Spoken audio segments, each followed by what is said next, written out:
जंगल के बीचों बीच रामपुर नाम का एक खूबसूरत गांव बसा हुआ था। इस खूबसूरती के बावजूद गांव वाले खौफ और परेशानी में रहते थे, क्योंकि वहां पर विजय नाम का जालिम चौधरी अपने दो चेलों के हमरा रहता था। आए दिन गांव वालों को जमा करता और नए कवानीन नाफिज करता।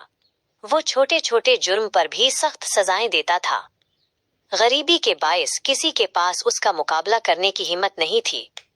गांव के बाहर एक बड़े से दरख्त के नीचे एक लड़का बैठा था, जो अपने आप से बातें कर रहा था। कभी उसी गांव का एक आदमी वहां से गुजर रहा था।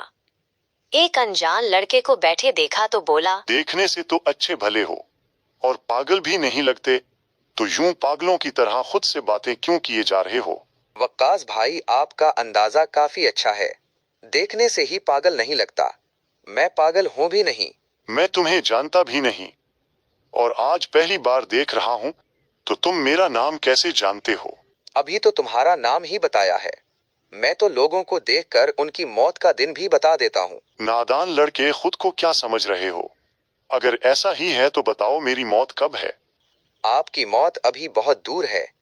इसे छोड़िए, अलबत्ता आपके गांव का एक आदमी बबलू मरने वाला है। हमारे गांव के चौधरी का एक चेला बबलू मरने वाला है। आपने बिल्कुल ठीक सुना। आपके गांव के चौधरी का एक चेला बबलू मरने वाला है। नादान लड़की, कैसी बातें किए जा रहे हो? मेरा अंदाजा ठीक नहीं, गलत था। तुम तो वाकई पागल हो। वक्कास इस लड़के को पागल कहकर वहां से चला जाता है।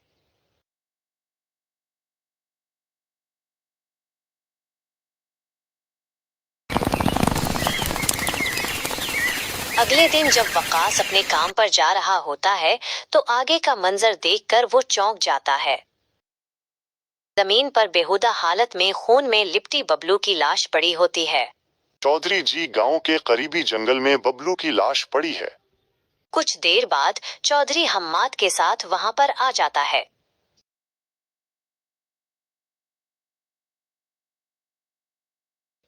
उससे पहले कि तुमको गांव से निकाल दिया जाए, बताओ कैसे मरा मेरा ये आदमी? चौधरी जी, आपकी कसम मुझे नहीं पता। मैं तो काम पर जा रहा था, तो उसकी लाश नजर आई तो आपको बता दिया। अगर मुझे पता चला कि इस सब के पीछे तुम और वो तुम्हारे गांव वाले हैं, तो मैं एक एक को देख लूंगा। चौधरी जी, मेरी दुश्मनी ही नहीं है, मैं क्यों मारूंगा?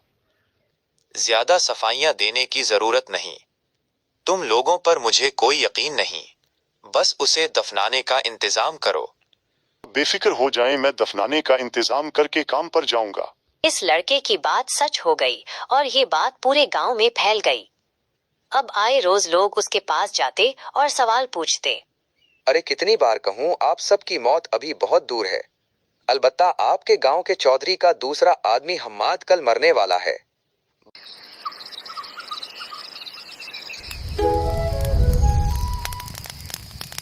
एक रात जब गांव का एक बुजुर्ग गांव वापस लौट रहा था,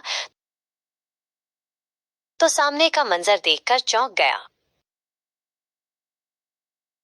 जमीन पर खून में लथपथ हम्माद की लाश पड़ी थी। चौधरी को बुलाया गया। जमीन पर पड़ी लाश देखकर चौधरी परेशान हो गया। इसे कुछ समझ नहीं आ रही थी। अगली सुबह गांव में बबलू और हम्माद की मौत की बातें हो रही थीं। गांव में हर तरफ इसी हादसे पर बहस चल रही थी। जंगल से कुछ दूरी पर एक खूबसूरत और वसी महल था, जिसमें वक्रम नाम का ईमानदार और इंसाफ पसंद बादशाह हुकूमत करता था। इसी वजह से उनकी अवाम उनसे बहुत प्यार करती थी। अवाम ही नहीं, बादशाह का एक सेनापति भी बादशाह का वफादार था। हर एक बादशाह के फैसले का एहतराम करता था। मौत की पेश गोई करने वाले लड़के की बात बादशाह तक जा पहुंची तो बादशाह बोला, मुझे पता चला है कि रामपुर गांव के पास एक लड़का बगैर पूछे किसी का भी नाम बता देता है। बादशाह सलामत सिर्फ नाम ही नहीं, बल्कि वो लोगों की मौत का दिन भी बता देता है। ऐसी बात है तो मैं उससे जरूर मिलना चाहूंगा। बादशाह के हुक्म पर सेनापति लड़के को लेने के लिए चल पड़ा।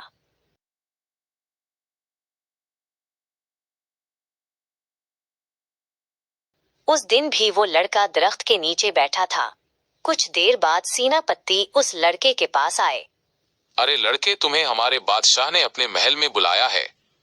बादशाह सलामत को क्या काम है? सब ठीक तो है ना? ये सब तुम बादशाह सलामत से पूछना। उनका हुक्म है कि तुम्हें लाया जाए। कुछ देर तकरार करने पर लड़का बादशाह के पास जाने के लिए चल पड़ा। चलते चलते दोनों महल की हुदूद में आ पहुंचे।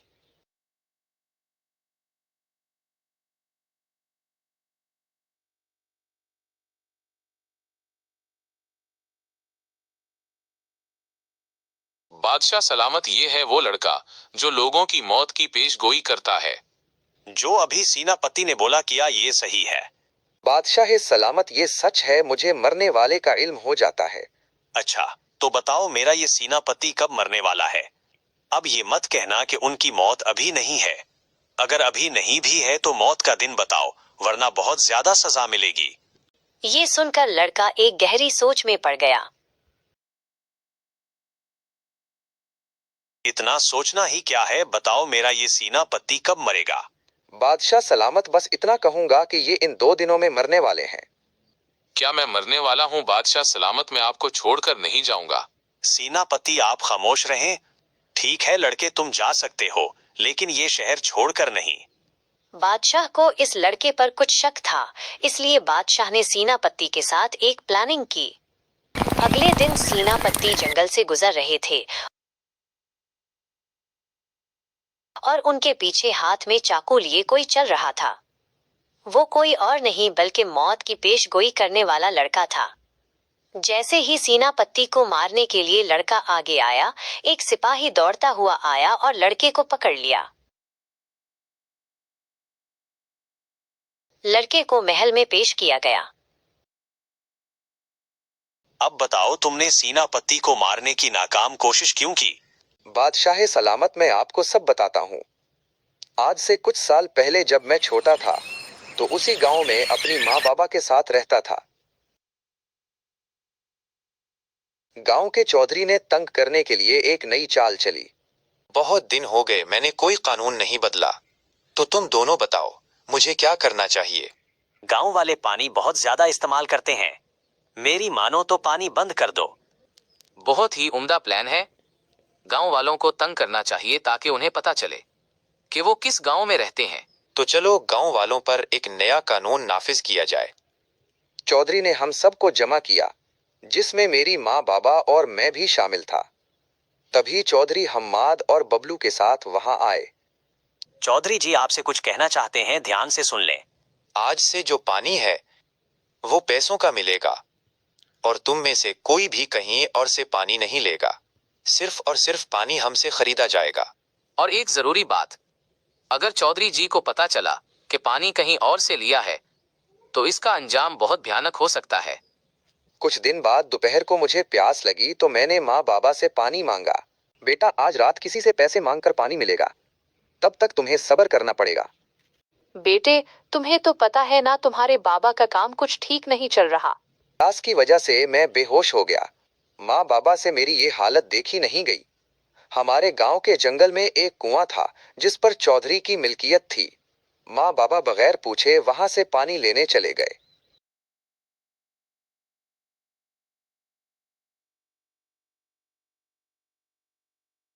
पानी पीने पर मुझे राहत मिली। कुछ टाइम बाद जब मैं अपने घर के बाहर खेल रहा था तो चौधरी अपने 2 चेलों के साथ वहां आया। कहाँ मर गए दोनों के दोनों? चौधरी की आवाज सुनकर मेरे माँ बाबा बाहर आए। मेरी इजाजत के बगैर मेरे कुएं से पानी लेने की हिम्मत कैसे की तुम लोगों ने? अगर हम पानी न लेने जाते तो मेरा बेटा प्यासा मर जाता। एक दिन में प्यासा नहीं मरता। बताओ बबलू और हम्माद, हमें उन्हें क्या सजा देनी चाहिए? इन्हें ऐसी सजा दो कि ये याद रखें। आपका हुक्म न मानने वालों को मार देना चाहिए। तभी चौधरी ने आग वाली लकड़ी से मेरी माँ बाबा को मेरी आंखों के सामने आग लगा दी।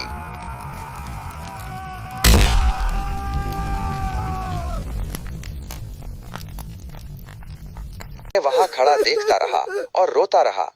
इसी दिन मैंने माँ बाबा की मौत का बदला लेने का सोच लिया था। मुझे गांव से निकाल दिया गया और मैं एक यतीम खाने में पलता रहा। मौका मिलने पर मैं माँ बाबा के कातिल का पीछा करता